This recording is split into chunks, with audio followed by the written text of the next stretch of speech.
వాక్యం చదువుకుందామని.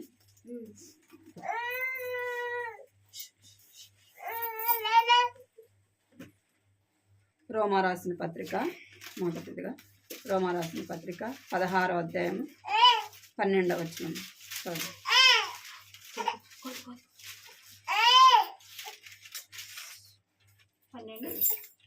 16వ అధ్యాయం 12వ వచనం అందరం కలిసి చదువుదాం. రోమా రాసిన పత్రిక 16వ అధ్యాయం 12వ వచనం. ప్రభువునందు ప్రయాసపడుటకును వందనములు, ప్రియురాలకు పెర్సిస్నకు వందనములు. ఆమె ప్రభువునందు బహుగా ప్రయాసపడెను.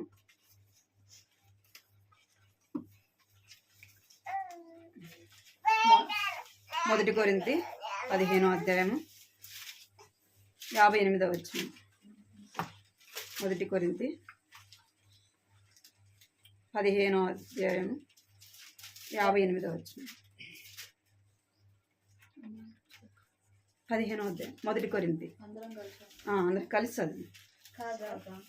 కాగా నా ప్రియ సహోదరులారా, మీ ప్రయాసము ప్రభునందు వ్యర్థము కాదని ఎరిగి స్థిరులను కదలని వారును ప్రభు కార్యాభివృద్ధి ఎప్పటికీ ఆసక్తులై నిండుడి. ఇక్కడ రోమా రాసిన పత్రికలో 16వ అధ్యాయం 12వ వచనంలో ఒక పేరు కనబడింది. ఎవరు చెప్పండి? ఏం పేరు? ఏం పేరు? పెర్సిస్ కదా. ఆమె గురించి ఏం చెప్పబడింది? ప్రభువునందు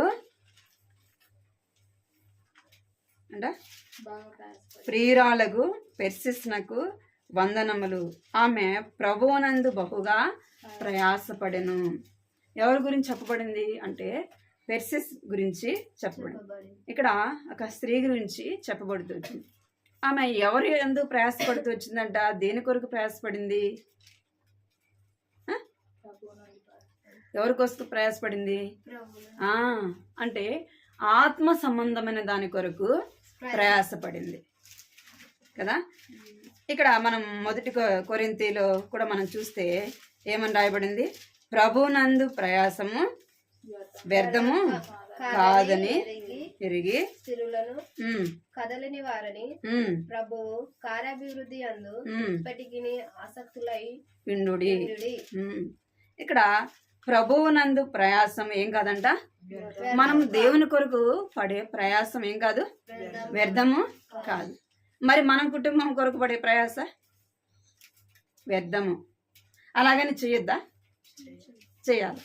కానీ దేనికి ప్రాముఖ్యతనివ్వాలా? దేనికి? ఆత్మ సంబంధమైన దానికా, శరీర సంబంధమైన దానికా?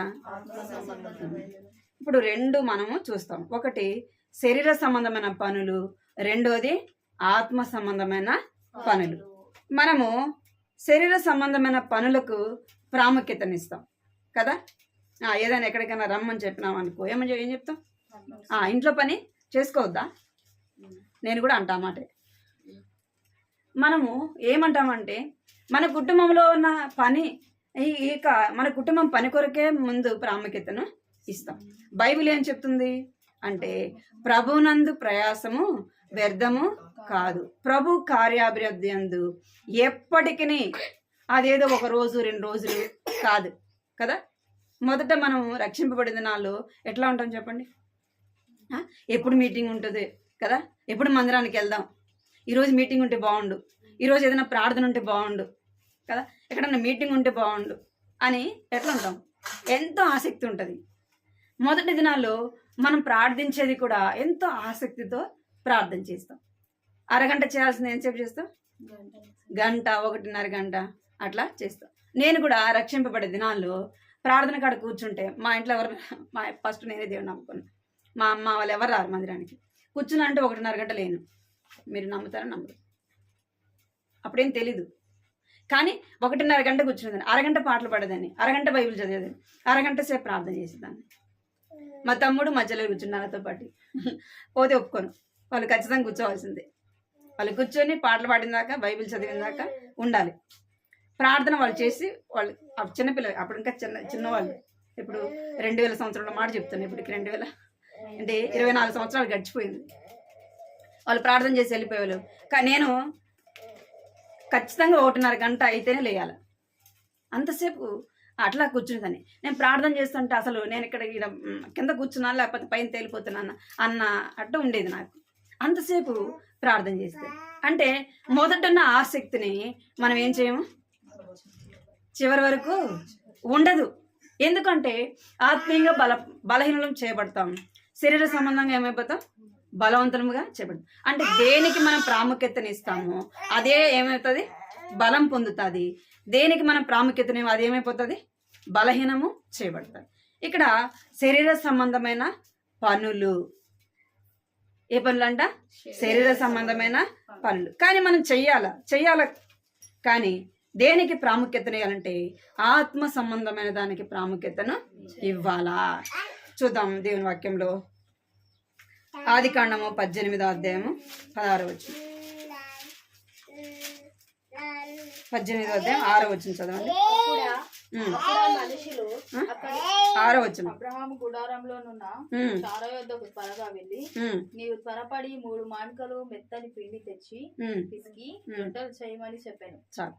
ఇక్కడ శారమ్మ వృద్ధాప్యంలో ఉంది, కానీ ఏం చేస్తుందంటే ఇంటికి వచ్చిన వారికి ఏమి ఇవ్వాలా, ఆతిథ్యము ఇవ్వాల.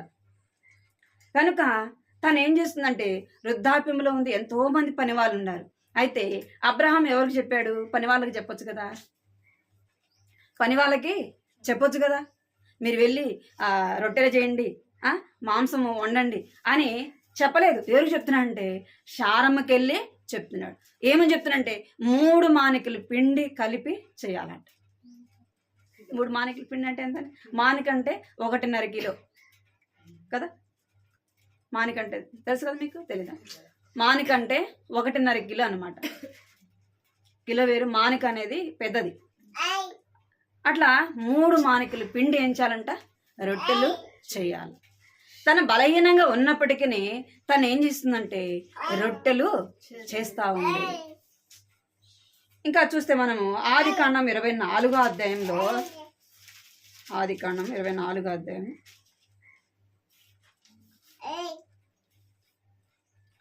15-16 చూడండి. 24వ అధ్యాయం.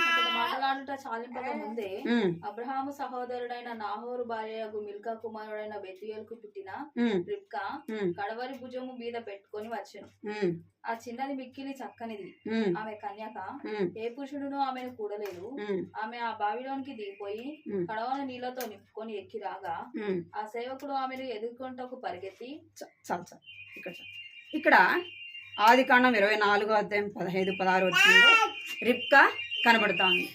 రిబ్కా ఏం చేస్తుందంటే, మనం మనుషులకి ఒక గ్లాస్ నీళ్ళు, ఒక చెమ్ము నీళ్ళు, ఒక బాటిల్ నీళ్ళు ఇవ్వడానికి ఏం చేస్తాం, ఎంతో ప్రయాసపడినట్టు, ఎంతో కష్టపడినట్టు ఏం చేస్తాం, బాధపడిపోతుంటాం కదా. రిబ్కా ఏం చేస్తుందంటే, ఇప్పుడు మనం ట్యాప్ తిప్పితే ఏమొస్తాయి, నీళ్ళు వస్తాయి.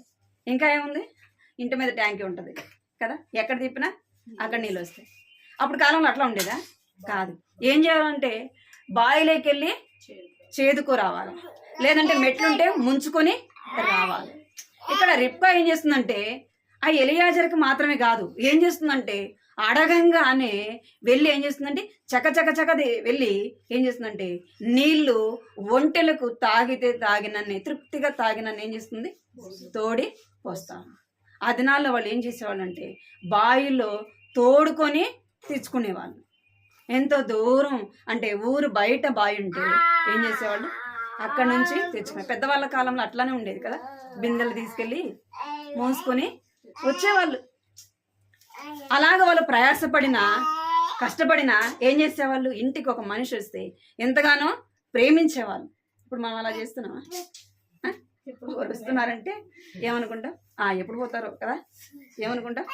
మరి విలేజ్లో ఏమో కానీ సిటీలలో వాళ్ళు ఏం చేస్తారు, ఒక మనిషి వచ్చినారంటే వీళ్ళు ఎప్పుడు పోతారా, ఒక రోజు ఉంటారా, 2 గంటలు ఉంటారా, ఎప్పుడు వెళ్తారా ఇల్లు అని ఉంటారు. ఎందుకు, చేయడానికి మనసు ఉండదు కదా, పెట్టడానికి మనసు ఉండదు. మనసు ఉంటే మార్గం ఉంటుంది, ఇంటితో ఏం పని కదా, ఉంటుందా ఉండదు. కానీ ఏముండదు, పెట్టడానికి మనసు రాదు. గ్లాసు నీళ్ళు ఇవ్వడానికి కూడా ఎంతో కష్టపడేవాడు. ఇక్కడ రిబ్కా ఏం చేస్తుందంటే ప్రయాసపడి తను ఏం చేస్తుంది, తీసుకొని వచ్చి ఒంటెల నిండా ఆ తొట్టె నిండా నీళ్ళు తోడి పోస్తుంది. ఒంటెలు మళ్ళా తాగుతాయా? ఒక బకెట్ 2 బకెట్ తాగుతాయి. అవి ఎన్నో నీళ్ళు తాగుతాయి. అవి ఒక్కసారి తాగుతాయి కదా, నీళ్ళు ఎప్పుడో ఒకసారి తాగుతాయి. ఆ ఒంటెలకు ఏం చేస్తుందంటే అడగంగానే నీళ్ళు ఏం చేస్తుంది, తోడి పోస్తాం. ఇక్కడ ఇంకా మనం చూస్తే యోహాను సువార్త 4వ అధ్యాయం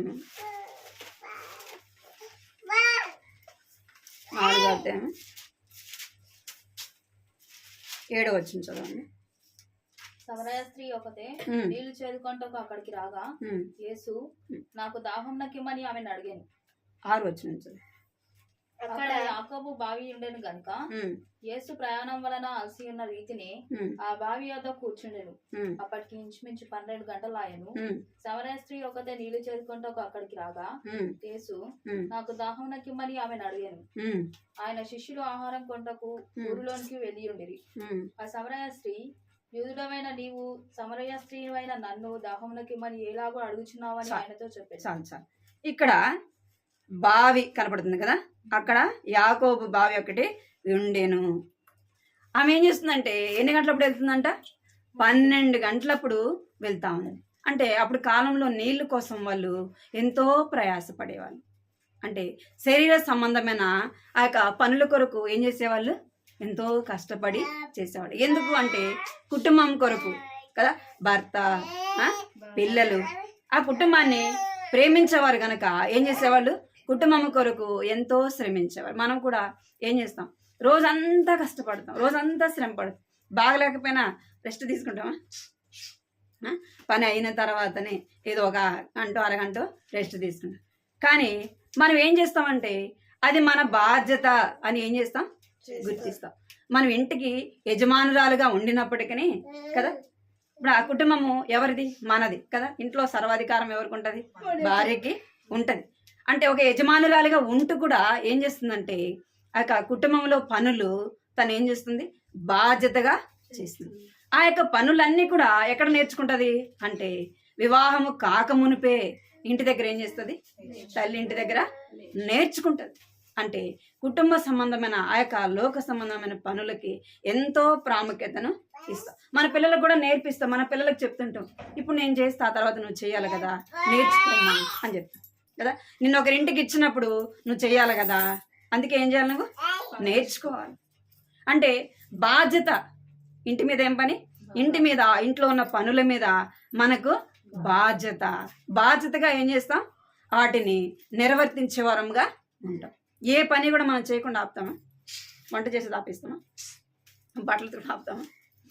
ఏ పని కూడా ఆపం కదా. అన్ని పనులు కూడా మనకి ఎవరైనా చెప్తారా? ఒకవేళ అత్తుంటే చెప్తుంది కదా, ఇంక ఇల్లు ఓడలేదేంది, బట్టలు ఉతకలేదేంది, ఆ పని చేయలేదేంది, ఈ పని చేయలేదని చెప్తుంది. అది అత్తలేదు అనుకోండి, ఉన్నా లేకపోయినా ఏం చేస్తాం, మన పని మనము చేస్తాం కదా. ఎందుకు అంటే బాధ్యతగా ఏం చేస్తాం, మన భర్తని, మన బిడ్డలైన వారిని మనం ప్రేమించి వారి కొరకు ఎంతో ప్రయాసపడతాం, ఎంతో కష్టపడతాం. ఇంకా కుటుంబ పరిస్థితి బాగాలేకుంటే బయటికి వెళ్ళి పని చేసి వచ్చి కూడా ఏం చేస్తాం, ఇంట్లో పని కూడా చక్కబెట్టుకుంటాం, ఇంట్లో పనులు కూడా చేస్తాం. అది మన బాధ్యత అని మనం ఏం చేస్తామంటే చేసేవారంగా ఉంటాం. చూడండి, సామెతలు 31వ అధ్యాయం, సామెతలు 31వ అధ్యాయం 21వ వచనం, 31వ అధ్యాయం 21వ వచనం. ఇంటి వారికి చలి తగులునని భయపడదు. ఆమె ఇంటి వారందరూ రక్తవర్ణ వస్త్రములు ధరించిన వారు. ఆమె పరువులను సిద్ధపరచుకొనును. ఆమె బట్టలు తన ఇంటి వారికి చలి తగునని భయపడదు.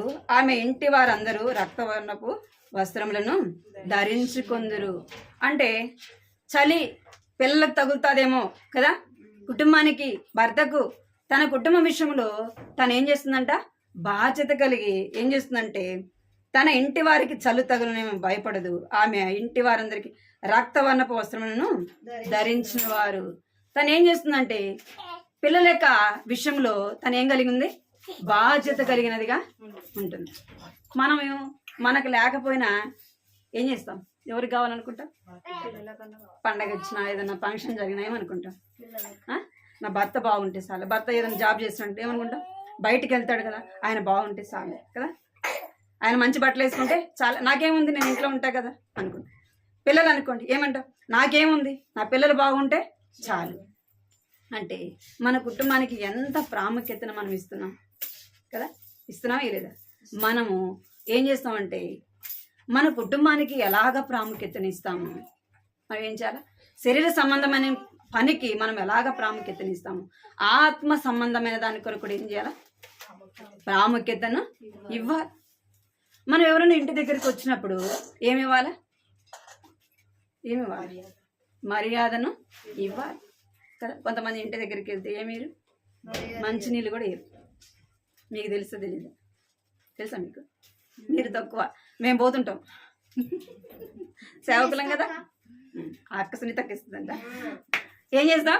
సేవకులం కదా, విజిటింగ్కి వెళ్తాం. నేను చెప్తున్నాను, మీరు బాధపడరు. కొంతమందికి ఏం తెలీదు, ఇవ్వడము తెలియదు. కానీ మనం ఏం చేయాలంటే ఎవరైనా దేవుని బిడ్డలు వచ్చినా, ఎవరు వచ్చినా ఏం చేయాలా? మంచినీళ్ళు మనకున్నది వారికి ఇచ్చేవారముగా ఉండాలి. ఆకలితో వచ్చినప్పుడు వారికి ఏం చేయాలంటే మనం ఏం చేయాలా? ఆహారాన్ని పెట్టేవారముగా ఉండాలి. చూడండి, న్యాయాధిపతులు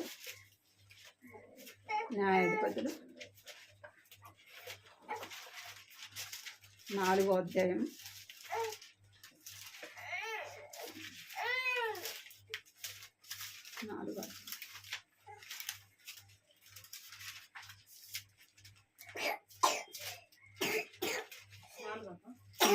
5వ అధ్యాయం 25 వచ్చి చదవండి. 5వ అధ్యాయం 25 వచ్చింది. అతడు దాహమని అడిగాను, ఆమె పాలు తెచ్చి ఇచ్చాను. చాలు. ఏమడిగినాడంటే ఆయన? నీళ్ళు అడిగినాడు కదా. ఆమె ఏం తీసుకొచ్చి ఇచ్చింది? పాలు. అంటే తన దాహాన్ని ఏం చేసిందామా? తీర్చినదిగా చూస్తాం. మనకు లేదు కదా అనుకోరు. అందుకే అబ్రహాము శారాలు కూడా ఏమిచ్చారు? వాళ్ళు దేవదూతలని తెలియకనే ఏం చేశారంట? ఎండ వేళలో వచ్చినప్పుడు వారికి ఏం చేసినారు? ఆహారాన్ని సిద్ధపరిచారు. మనం ఎవరైనా వచ్చినప్పుడు మనకున్నది ఏం చేయాలా? ఇవ్వాలి. కొంతమందికి ఇవ్వటానికి మనసు రాదు, ఏమో మనం పెట్టాల్సిన అవసరం. దాని ద్వారా మనం ఏం పోగొట్టుకుంటామంటే ఆశీర్వాదాన్ని పోగొట్టుకుంటాం. బైబిల్లోనే రాయబడింది. ఏమని రాయబడింది? నా పేరిట గ్లాసుడ్ మంచి నీళ్ళు ఇస్తే ఏం పోగొట్టుకోమంట? బహుమానాన్ని పోగొట్టుకోము. మనము ఇక్కడ మొదటి రాజులు 18వ అధ్యాయం 17వ అధ్యాయం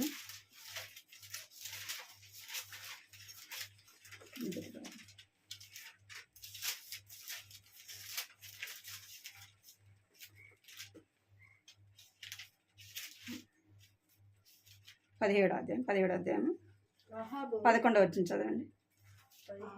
ఆమె నీళ్లు తేబోచుండగా అతడు ఆమెను మరలా పిలిచి, నాకు ఒక రొట్టె ముక్కను నీ చేతిలో తీసుకొని రమ్మని చెప్పాను. 10 వచ్చింది. అందుకు లేచి సారెపతనకు పోయి పట్టణపు గవిని యొద్దకు రాగా, ఒక విధవరాలు అచ్చట కట్టెలు ఏర్చుండుట చూచి ఆమెను పిలిచి, తాగుటకై పాత్రతో కొంచెం నీళ్లు నాకు తీసుకొని రమ్మని వేడుకొనేను. మళ్ళా ఇక్కడ ఎవరు అడుగుతున్నారు? ఏలియా అడుగుతున్నాడు. సారెపత యొక్క విధవరాల్ని అడుగుతున్నాడు, నాకు గ్లాసుడు మంచినీళ్ళు తీసుకొని రమ్మని అడుగుతున్నాడు. అప్పుడు పరిస్థితి ఎట్లా ఉందంటే కరువుతో ఉంది. ఎంతో కష్టంతో వాళ్ళు ఉంటూ వచ్చినారు. అయినప్పటికీ ఆమె ఏం చేస్తుందంటే అడిగిన వెంటనే ఏం చేస్తుంది? నీళ్ళు తీసుకొని వచ్చిస్తామని. మనము ఎలాగుంటున్నామంటే మన కుటుంబానికే ప్రాముఖ్యతనిస్తాం, మన వాళ్ళకే, మనకు తెలిసిన వాళ్ళకే మనము ఇస్తాం కదా. మన కుటుంబానికి, మనకు తెలిసిన వాళ్ళకే మనము ఇస్తాం. కానీ దేవుని బిడ్డలైన వారు వచ్చినప్పుడు వారికి ఏమి ఇవ్వాలా? మనకున్నది ఇచ్చినప్పుడు దాని ద్వారా మనం ఏం చేయబడతామంటే ఆశీర్వదింపబడతాం. శరీర సంబంధమైన పనులకు మనం ఎంత ప్రాముఖ్యతనిస్తాం, మన కుటుంబం కొరకు మనం ఎంత ప్రయాసపడినా మనకు ఎవరు బహుమానము ఇవ్వరు. కానీ ప్రయాసపడాలి. కుటుంబం కొరకు ఏం చేయాలా? అన్నీ చేయాలి కదా. కుటుంబం కొరకు మనకు బహుమానం ఉన్నా లేకపోయినా మన పని మన బాధ్యతను మనం ఏం చేయాలా? నిర్వర్తించాలి. అలాగే ఏం చేయాలంటే శరీర సంబంధమైన పనులకు మనం ఎంత ప్రాముఖ్యతనిస్తామో ఆత్మ సంబంధమైన వాటికి కూడా ఏం చేయాలా? అంతటి ప్రాముఖ్యతను ఇవ్వాలి. ఆత్మ సంబంధమైన పనులు మనం చేస్తున్నప్పుడు ఏం చేయబడతామంటే ఆశీర్వదింపబడే వారముగా ఉంటాము. ఆత్మ సంబంధమైన పనులు మనం చేసినప్పుడు ఏం చేస్తామంటే ఆశీర్వదింపబడిన వారముగా మనము చూస్తాం. లూకాసు వార్త 2దిగా ఆత్మ సంబంధమైన పనుల విషయం మనము చూద్దాం. లూకాసు వార్త 10వ అధ్యాయము 38వ వచనం. 10:38. అంతటా వారు ప్రయాణమైపోతుండగా ఆయన యొక్క గ్రామంలో ప్రవేశించను. మాతా అను ఒక స్త్రీ ఆయనను తన ఇంట చేసుకొని ఆమెకు మరియా అనే సహోదరి ఉండెను. ఈమె యేసు పాదముల యొద్ద కూర్చుండి ఆయన బోధ వినుచుండెను. మార్తా విస్తారమైన పని పెట్టుకుంటే చేత తొందరపడి ఆయన యుద్ధకు వచ్చి, ప్రభువా నేను ఒంటరిగా మళ్ళా ఇక్కడ అంతటా వారు గ్రామం ప్రయాణమై వెళ్ళుచుండగా ఆయన ఒక గ్రామంలో ప్రవేశించి మార్త అనే ఒక స్త్రీ అచ్చటండి. యేసు ప్రభు ఎప్పుడు వెళ్ళినా ఆ గ్రామానికి ఎవరింటికి వెళ్ళేవాడంట? మార్త మరియ ఇంటికి వెళ్ళేవాడు. ఎందుకు అంటే ఆయనను వాళ్ళు ప్రేమించేవాళ్ళు, ఆయనను ఏం చేసేవాళ్ళు? ఆహ్వానించేవాళ్ళు, ఆయనకి వంటను సిద్ధపరిచేవారు కదా. అందుకే అక్కడ వాళ్ళు రాగానే యేసు ప్రభు వచ్చినాడంటే ఆయనతో పాటు శిష్యులు రారా? వస్తారు కదా. మనం ఎక్కడన్నా మీటింగ్ జరిగిందంటే సేవకుడు వస్తే ఏం చేస్తారు? సేవకుడితో పాటు విశ్వాసులు కూడా వస్తారు. మనం ఏం చేస్తాం? ఇక్కడ ఏం చేస్తున్నారంటే ఆయన కొరకు అనేకమైనవి సిద్ధపరిచిన వారుగా ఉంటా ఉన్నారు. యేసు ప్రభు కొరకు మార్త ఏం చేస్తుందంట? మార్త ఆయనకు సిద్ధపరిచినదిగా చూస్తాం. అంటే ఇది దేవుని బిడ్డలైన వారికి ఆమె ఏం చేస్తుందంటే భోజనాన్ని సిద్ధపరిచినదిగా చూస్తాం. అది ఆయనకు చేస్తే మనము దేవుని పేరట మనము ప్రేమించి ఎవరికైనా ఆతిథ్యం ఇచ్చినప్పుడు, వారికి మనం సహాయం చేసినప్పుడు ఎవరికి చేసినట్టు అంట? దేవునికి చేసినట్టు. ఇక్కడ యేసు ప్రభుతో పాటు శిష్యులు వస్తే వారికి ఆమె ఏం చేస్తుందంటే భోజనాన్ని సిద్ధపరిచినదిగా చూస్తాం. ఇంకా ఏం చేస్తుందంటే కొంతమంది స్త్రీలు లూకాసు వార్త 8వ అధ్యాయం 2వ వచనం. 8వ అధ్యాయం 2వ వచనం. 12 మంది శిష్యులను అపవిత్రాత్మలను వ్యాధులను పోగొట్టబడిన కొందరు స్త్రీలను అనగా 7 దయ్యములు వదిలిపోయిన మగ్దలేనే అనబడిన మరియయు, హేరోదు యొక్క గృహ నిర్వాహకుడగు కూజా భార్యయగు యోహన్నయు సూసన్నయు ఆయనతో కూడా ఉండిరి. వీరును ఇతరులు అనేకులను తమకు కలిగిన ఆస్తితో వారికి ఉపచారం చేయించు వచ్చిరి. ఏం చేస్తూ వచ్చినంట? తమకు కలిగిన దానితో ఎవరికి ఉపచారం చేశారంట? యేసు ప్రభుకి ఏం చేస్తూ వచ్చినారు? అనేకులు తమకు కలిగిన ఆస్తితో వారికి ఉపచారము చేసిరి.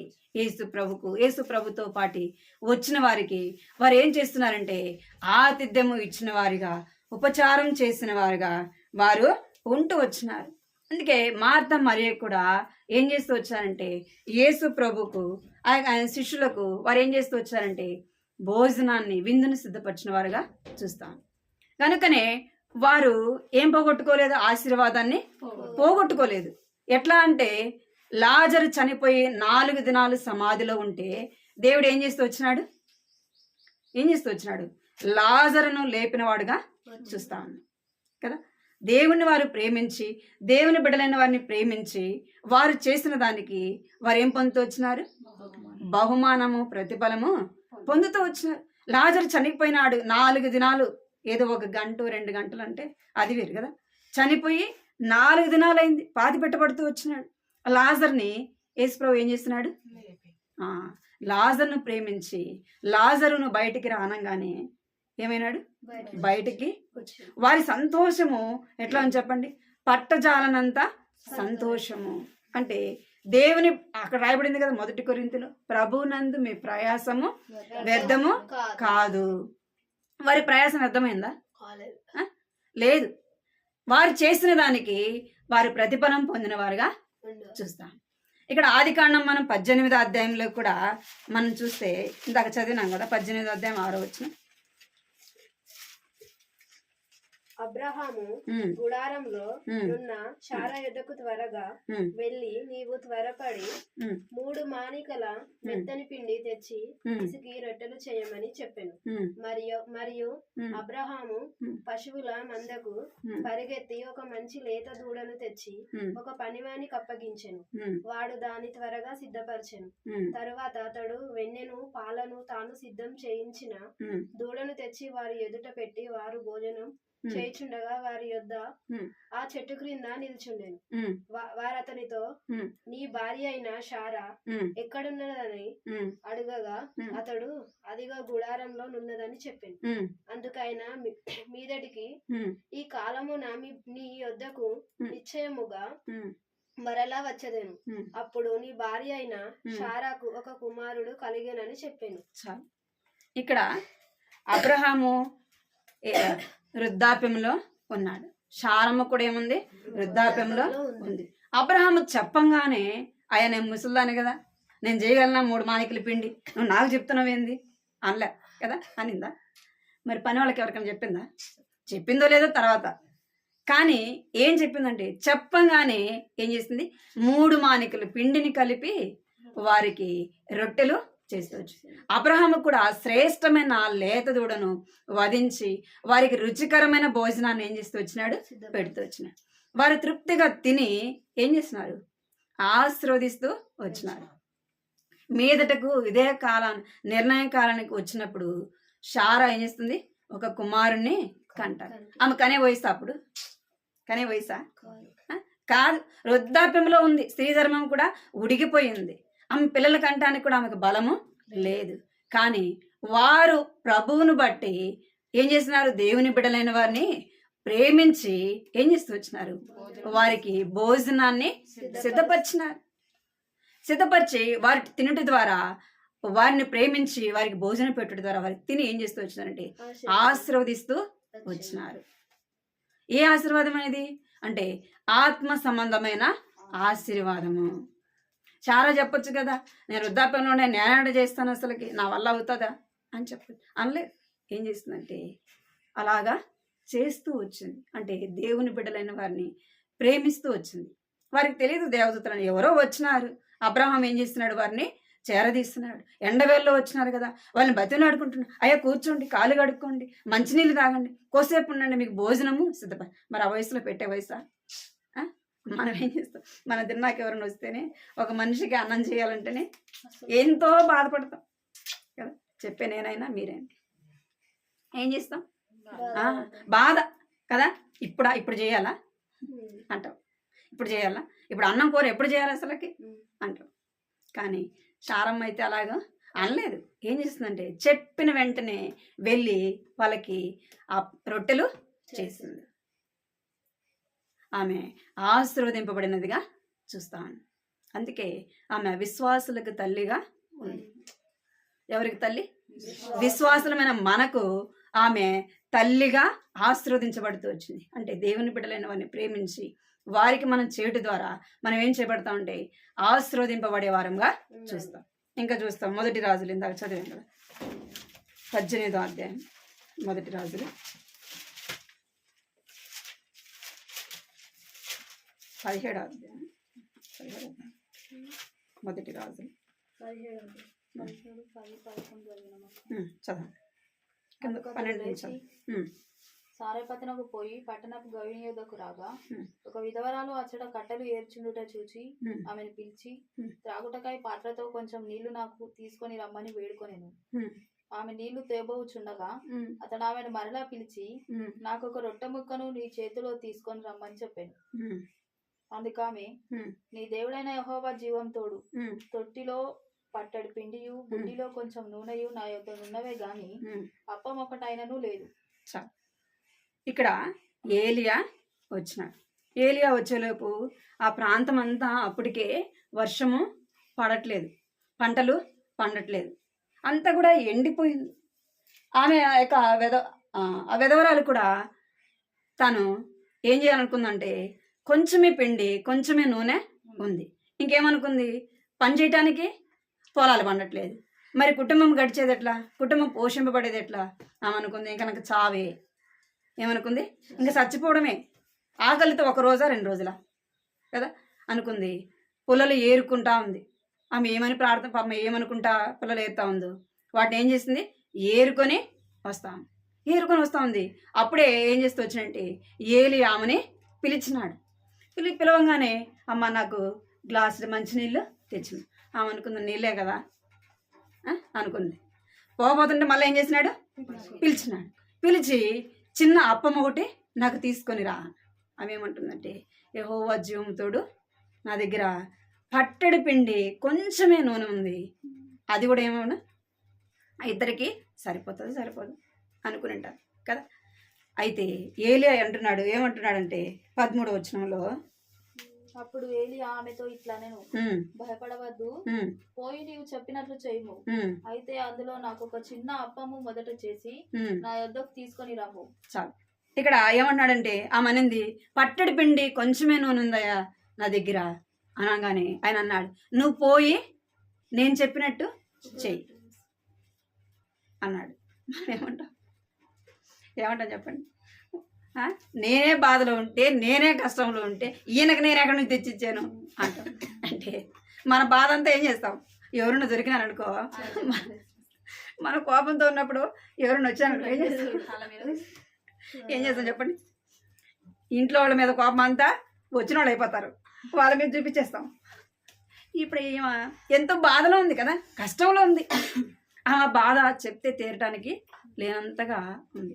ఆమె ఏమంటుంది, ఆయన చెప్పంగా నేను చెప్పింది చేయమ్మా అనగానే ఏమంటుందంటే ఆయన దైవజనుడు అనుకుందో ఏమనుకుందో ఏం చేసింది, మొదట వెళ్ళి ఒక అప్పం చేసుకొని వచ్చి ఎవరికి ఇచ్చింది, ఏలియాకి ఫస్ట్ ఇచ్చింది.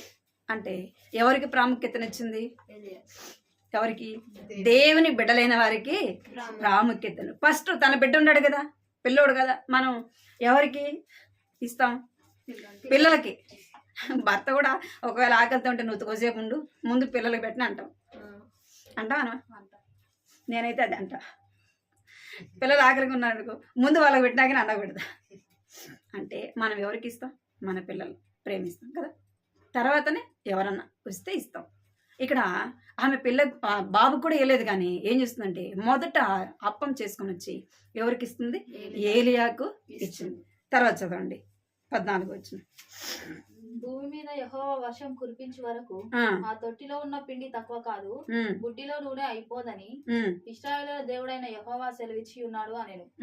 అంతటా ఆమె వెళ్లి ఏలియా చెప్పిన మాట చొప్పున చేయగా అతడును ఆమెయు ఆమె ఇంటి వారును అనేక దినములు భోజనం చేయించు వచ్చిరి.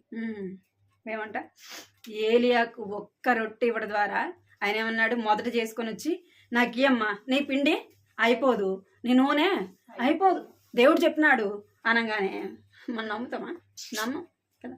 ఏమైతే ఏం మాట్లాడాల, వెళ్ళింది మొదట అప్పం చేసుకుని వచ్చి ఎవరికి ఇచ్చింది, ఏలియాకి ఇచ్చింది. తర్వాత తన బిడ్డగా చేసింది, తను తినింది. ఎన్ని రోజులు తినింది అంటే అప్పుడు భూమి మీద ఎన్ని సంవత్సరాలు వర్షం పడలేదంటే 3.5 సంవత్సరం వర్షం పడలేదు. ఎన్ని సంవత్సరాలు, 3.5 సంవత్సరం, అంటే 3 సంవత్సరాలు 6 నెలలు ఏం పడలేదు, వర్షము పడలేదు. పంటలు ఎట్ట పండుతాయి, నీళ్ళు లేకపోతే. అయితే ఈ ఏలియాను ఇవ్వట ద్వారా ఆమె మరలా భూమి మీద వర్షం పడి పంట చేతికొచ్చి తినడానికి వచ్చిన దాకా కూడా ఆమె ఏం చేసింది, తృప్తిగా తింటూ వచ్చింది. తన ఇంటి వారంట. ఆమెకి ఎంతమంది ఉన్నారు, ఆమె తన కొడుకు, అంటే తన ఇంటి వారంటే తన బంధువులు కూడా తిన్నారేమో కదా, అక్క చెల్లెళ్ళు అన్నదమ్ములు ఉంటారు కదా, వాళ్ళు కూడా తిన్నారేమో. అందుకే ఆ కరువు తీరేంత వరకు కూడా తను ఏం చేస్తూ వచ్చింది, తింటూ వచ్చింది. ఆమె చిన్న ప్రయాస పడినందుకు ఆమె ఏం చేయబడింది, ఆశీర్వదింపబడుతూ వచ్చింది. ఏలియాకు తను ఏం చేసిందంటే ఒక్క రొట్టె చేసి ఇవ్వట ద్వారా తను ఏం చేయబడుతుంది, ఆశీర్వదించబడుతుంది. ప్రభువునందు మీ ప్రయాసము వ్యర్థం కాదు. మనం పడే ప్రయాస ఏం కాదంట, వ్యర్థం. కుటుంబం కొరకు పడే ప్రయాస అది ఎప్పుడైనా వ్యర్థమే. కానీ కుటుంబాన్ని ప్రేమించాలి, కుటుంబ పనులు బాధ్యతగా చేయాలి. నీకు దీని మీద నీకు ఎంత బాధ్యత ఉందో దేవుని ఇంటి మీద అదే బాధ్యత నీకు ఉండాలి. దేవుని బిడ్డల మీద నీకు అదే బాధ్యత ఉండాలి. దేవుని ఇంటి మీద నీకు అదే బాధ్యత ఉండాలి. దేవుని కార్యాల విషయంలో కూడా నీకేముండాలి, అదే బాధ్యతగా ఉండాలి. నీ కుటుంబ విషయంలో పనులు నువ్వు ఎవరు చెప్పకుండానే చేస్తావు కదా. దేవుని ఇంటి పనిలో కూడా నీవు ఎవరు చెప్పకుండానే, ఇది నా ఇల్లు, ఇది నా ఇల్లు, నా దేవుని మందిరం, నా కొరకు ప్రాణం పెట్టాడు కదా, నా కొరకు చివరి బొట్టు వరకు రక్తాన్ని కార్చినాడు, మరణం నుండి విడిపించినాడు, నిత్య నరకం నుండి విడిపించినాడు. మరి ఆయన నీకు చేసిన మేలులకు నువ్వేం చేయాలా? నువ్వెంతసేపు ఈ శరీర సంబంధమైన పనుల విషయమే, కుటుంబం కొరకే నువ్వు ప్రయాసపడుతుంటే మరి దేవుని కొరకు ఎప్పుడు పడదు? దేవుని పని ఎప్పుడు చేస్తావు?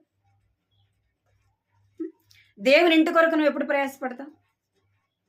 దేని కొరకు నువ్వు ప్రయాసపడాలి? నీ కుటుంబం విషయంలో నువ్వు ఎంత బాధ్యత ఉందో దేవుని ఇంటి విషయంలో కూడా నువ్వు అదే బాధ్యతగా ప్రవర్తించాలి. దేవుని పిల్లల విషయమే, దేవుని ఇంటి విషయమే, దేవునికి వచ్చేది కానీ దేవుని ఇంట్లో ఏది అవసరత కలిగి ఉంది, దేవుని ఇంట్లో ఏం అక్కర కలిగి ఉన్నారు మనము గుర్తించే వారముగా ఉండాలి. ఎన్నో సంవత్సరాలు గడిచిపోతున్నాయి, ఎన్నో దినాలు గడిచిపోతున్నాయి, సంవత్సరాలు గడిచిపోతూనే ఉంటాయి. మనం చేసినా చేయకపోయినా కదా, మనం దేవుని ఇంటికి పోయినా పోకపోయినా ఏమవుతాయి? సంవత్సరం వెంబడి సంవత్సరం ఏమైపోతుంది? గడిచిపోతుంది. దాని ద్వారా నీకేముండదు, బహుమానం ఏమి కూడా ఉండదు. నువ్వు శరీర సంబంధమైన పనులకు నువ్వెంత ప్రాముఖ్యతనిస్తావు, ఆత్మ సంబంధమైన పనులకు కూడా నువ్వేం చేయాలా? ప్రాముఖ్యతను ఇవ్వాలా. దేవుని విషయంలో నువ్వు ఆసక్తి కలిగి ఉండాలి, దేవుని పనుల విషయంలో నువ్వు ఆసక్తి కలిగి ఉండాలి. ఎవరు చెప్పాల్సిన అవసరం లేదు. నువ్వు ఈ పని చేయి. కొన్నిసార్లు మనకు పని చేయడానికి ఏం చేయాలి? బతినాడుకోవాలి కదా. అక్క నువ్వు ఆ పని చేయక్క, నువ్వు ఈ పని చేయక్క కదా. కొన్నిసార్లు ఏం చేయాలి? బతిమలాడాల్సి వస్తుంది. మరి నీ ఇంట్లో పని ఎవరన్నా బతిమలాడతారా? బతిమలాడకుండానే చేస్తావు కదా. మరి దేవుని పని కూడా ఎట్లా ఉండాలంటే మనం ఎవరు చెప్పకుండానే మనం చేసే విధంగా ఉండాలి. వంట అయినా, మందిరం శుభ్రం చేసేదైనా, మందిరం ఊడ్చేదైనా, ఏదైనా సరే మనం ప్రేమించి దేవుని ఇంట్లో మనం పని చేసినప్పుడు దేవుడు ఏం చేస్తాడు? మన ద్వారా మన కుటుంబాన్ని ఆశీర్వదిస్తాడు. నేను కూడా దేవుని నమ్ముకున్నప్పుడు అంటే ఆదివారం మాత్రం మందిరానికి వెళ్ళేవాళ్ళు. ఇక్కడ నుంచి మన దౌలతాబాద్ నర్సాపూర్కి ఎంత దూరం ఉంటుంది? అంత దూరం ఉంటుంది మందిరానికి వెళ్ళాలంటే. దౌలతాబాద్ నర్సాపూర్ అంత దూరం ఉంటుంది మేము మందిరానికి వెళ్ళాలంటే. నేను ఇంట్లో ఒకదాన్నే రక్షింపడ్డా. మందిరానికి వెళ్తే అప్పట్లో మందిరంలో ఎక్కడైనా సరే సండే వంట చేసేవాళ్ళు. సండే తప్పనిసరిగా మన ఎబ్రోన్ సంవత్సరంలో ఖచ్చితంగా వంట చేస్తారు. నేను ఒక్కదాన్నే వచ్చేది, మా తమ్ముడు మా చెల్లెలు వచ్చేవాళ్ళు. అప్పుడు ఇంకా చిన్నపిల్లలు వాళ్ళు వచ్చా. అన్నం తిన్నాక ఉదయం అంటే రాలేము, ఎందుకంటే పల్లె నుంచి రావాలి కాబట్టి ఉదయం రాలేము కాబట్టి. మందిరం అయిపోయిన తర్వాత ఎంతమంది తింటారంటే ఒక్కొక్కసారి 100 మంది కూడా తింటారు అన్నం. 100 మంది కూడా తింటారు. 60-70 మంది ఖచ్చితంగా తింటారు ప్రతి సండే. అంటే అవి కూడా ఆకులు కాదు, ప్లాస్టిక్ గ్లాసులు కాదు, స్టీల్ ప్లేట్లు, స్టీల్ గ్లాసులు అవి పెట్టేవాళ్ళు. అవి వారానికి 2 వేసేవాళ్ళు కడిగేదానికి. కొంతమంది అది కడగమని అన్న ఆడ చెప్తాడని ముందు తినగానే వెళ్ళిపోయేవాళ్ళు. నేను నిజం చెప్తున్నా. నేను ఇంకో అక్క వచ్చేది నాతో పాటు మందిరాన్ని. అక్క నేను కడిగేసి వచ్చాను. కడిగి ఆ గిన్నెలని కడిగి ఆరబెట్టి మళ్ళీ వాటిని గంపల్లో పెట్టి లోపల వాటిని సర్ది రావాలి. ఇంకా అక్క ఏం చేస్తుందంటే, సేవకురాలు అక్క ఏం చేస్తుందంటే, వాళ్ళకి పిల్లలు లేరు, ఆ ఇల్లంతా శుభ్రం కడిపించేది నాతో. బాత్రూమ్ కూడా అది మనం టెంకాయ పీస్ ఉంటుంది కదా, దాంతో రుద్దమని చెప్పేది. ఆ పీస్తో రుద్దమనేది, కింద పీస్ తీసుకొని మొత్తం అదంతా శుభ్రంగా కడగమనేది. ఇప్పుడు బాత్రూమ్ కడగమంటే ఏం చెప్తాం? కడిగి వచ్చేదాన్ని. కడిగి మళ్ళీ 4 గంటలకు యూత్ మీటింగ్ ఉంటుంది, యవనస్తులు కూడుకుంటుంది. ఆ మీటింగ్ అయిపోయిన తర్వాత వచ్చేదాన్ని. 4 గంటలకి యవనస్తుల మీటింగ్ ఉంటే అది అయిపోయేలోపు 5:30, 6 అప్పుడు వచ్చేదాన్ని ఇంటికి. మా అమ్మ వేసుకునేది ఇంటికి రాగానే. నిజంగా అట్లా చేసేదాన్ని నేను చేయకుండా మీకు చెప్పట్లేదు. అలాగా అది పీసేసి కడిగేదాన్ని. సేవకు వచ్చిన తర్వాత కూడా 5 సంవత్సరాలు కూడా దేవుని ఇంటిలో అలాగ దేవుని పని చేస్తూ వచ్చి లేవంగానే ముందు బాత్రూమ్లు కడిగి రావాలి. 4 బాత్రూమ్లు కడిగి రావాలి. తర్వాత వచ్చి ఇంట్లో వంట చేయాలి. నమ్ముతారా మీరు? నమ్ముతారా? దేవుని బట్టి మనం పడే ప్రయాస ఎప్పుడు కూడా వ్యర్థము కాదు. దేవుడు ఏం చేస్తాడంటే మనం చేసిన పనికి దేవుడు ఆశీర్వదించేవాడుగా ఉంటాడు. అందుకే మన ఇంటిని మనం ఎలాగ ప్రేమిస్తామో దేవుని ఇంటిని కూడా అలాగ ప్రేమించాలి. దేవుని పనిని కూడా అలాగా ప్రేమించాలి. శరీర సంబంధమైన వాటి పనులకి చేయాలి, కానీ వాటికంటే కూడా ఆత్మ సంబంధమైన పనుల కొరకు మనం ఎక్కువ ప్రాముఖ్యతనివ్వాలి. మీటింగ్లో మన దగ్గర మన ఊర్లోనే జరుగుతున్నాయి, కానీ రారే చెప్పండి. ఎంత దౌర్భాగ్యస్థితి చెప్పండి. నేను రక్షింపబడిన దినాలు అంత దూరం ఉన్నా కూడా నాకు వెళ్ళాలనిపించేది, బైబిల్ స్టడీకి వెళ్ళాలనిపించేది, స్త్రీల గుడికి వెళ్ళాలనిపించేది, కానీ పంపించేవాడు కాదు. అది ఊర్లో కాదు, దూరం. అప్పుడు అంత దూరము వెళ్ళి రావాలంటే పంపిస్తారా? కానీ వెళ్ళాలని మనకు ఏముండాలా? ఆశ, తపన అనేది మనకు. ఎంత దూరం వెళ్తున్నారు మీరు మీటింగ్లకి? మీ ఇళ్ళ మధ్య జరుగుతుంది కదా. మామూలుగా అయితే ఎక్కడ జరగాలి మీటింగ్లు? మందిరంలో జరగాల. ఎవరన్నా పెట్టుకుంటేనే ఇళ్లలో జరుగుతాయి. సంఘ ప్రార్థన కానీ గృహ కూడికలు అంటే ఏదైనా ఫంక్షన్, బర్త్డేనో లేకపోతే ఏదైనా స్తుతి కొడుకుంటే ఇలా జరుగుతుంది. కానీ ఇప్పుడు అన్నీ ఎక్కడ జరుగుతున్నాయి? ఇళ్ళ మధ్య జరుగుతున్నా మనం ఏం చేస్తున్నాం? దేవుని వాక్యాన్ని పోగొట్టుకుంటాం. కాబట్టి గుర్తుపెట్టుకొని ప్రార్థన చేస్తాం. ప్రభువా, నేను శరీర సంబంధమైన పనులకే ప్రాముఖ్యత ఇస్తున్నాను, నీ ఇంటికి ఇవ్వలేకపోతున్నాను. ఆత్మ సంబంధమైన పనులు నేను చేయలేకపోతున్నాను ప్రభు. అయితే చూడండి, ప్రసంగి ఒక మాట చూద్దాం. ప్రసంగి 9వ అధ్యాయం 10వ వచనం. ప్రసంగి 9వ అధ్యాయం. చేయుటకు నీ చేతికి వచ్చిన ఏ పని అయినను నీ శక్తి లోపం లేకుండా చేయము. నీవు పోవు పాతాళమునందు పని అయినను ఉపాయమైనను తెలివి అయినను జ్ఞానమైనను లేదు. ఏం చేయాలంట? చేయుటకు నీ చేతికి వచ్చిన ఏ పని అయినను శక్తి లోపము లేకుండా చేయము. ఏం చేయాలంట? మనకు ఏదైనా పని చెప్పినప్పుడు ఏం చేయాలంట? శక్తి లోపం లేకుండా చేయాలి. ఎవరి పని అని? దేవుని పని అని చేయాలి. మన ఇంట్లో పని శక్తి లోపం లేకుండా చేస్తాం అన్నంటాడు. నేను పని చేసి బాగలేదంటావు, కొంచెంసేపు రెస్ట్ తీసుకోవచ్చు కదా, ఇప్పుడు చేయకపోతే మళ్ళీ చేయొచ్చు కదా, రేపు చేయొచ్చు కదా అంటే. కానీ నా పని అయిపోయిందాక అంటే శరీర సంబంధమైన వాటి మనం ఏం చేస్తున్నాం అలాగా ఉంటుంది. అయితే దేవుని పని మనం ఏం చేయాలంటే మనకు అప్పగించినప్పుడు ఇది నేను చేయలేను, ఇది నాకు రాదు అని అనకుండా మనం ఏం చేయాలంటే శక్తి లోపం లేకుండా చేయాలి. అలాగ చేయనట్లు దేవుడు మనకు సహాయం చేయటం ప్రార్థన చేస్తాం.